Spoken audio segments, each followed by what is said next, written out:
ചിത്രശക്തികളായി പ്രവർത്തിക്കുന്ന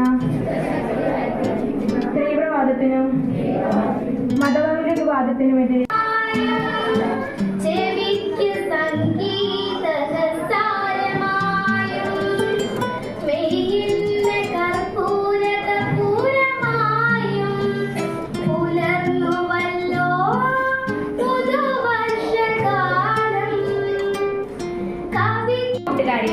ഇന്ന് ജൂൺ 19.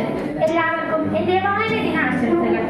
അറിവിന്റെ ലോകത്തേക്ക് നമ്മെ കൈപിടിച്ചുയർത്തിയ PN പണിക്കർ എന്ന മഹത് വ്യക്തിയുടെ ജന്മദിനം. വായിച്ചു വളരുക, ചിന്തിച്ച് വിവേകം നേടുക എന്ന മുദ്രാവാക്യത്തിലൂടെ കേരള ജനതയെ വായനയുടെ വിസ്മയ ലോകത്തേക്ക് നയിച്ച മഹത് വ്യക്തിയാണ് PN പണിക്കർ. കഥകൾ, കവിതകൾ, പാട്ടുകളെല്ലാം അങ്ങനെ പലതരം അറിവാണ്. അക്ഷരമധുരം നുണയാനായി പുസ്തക വായന ശീലിക്കാം. അറിവില്ലെങ്കിൽ നാമില്ല, അറിവിൽ അഹന്ത പാടില്ല. പ്രിയ കവയത്രി ശ്രീ ചന്ദ്രമതി എഴുതിയ ഒരു കൃതിയാണ് മല്ലിയമ്മായ എന്ന ആ കൃതിയിലെ മനോഹരമായ ഒരു കഥാഭാഗമാണ് അമ്മ മനസ്സ്.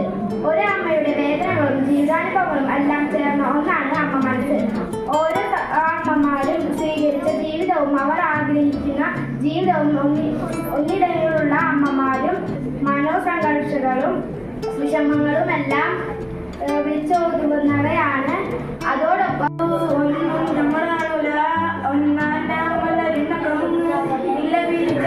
പാർക്കും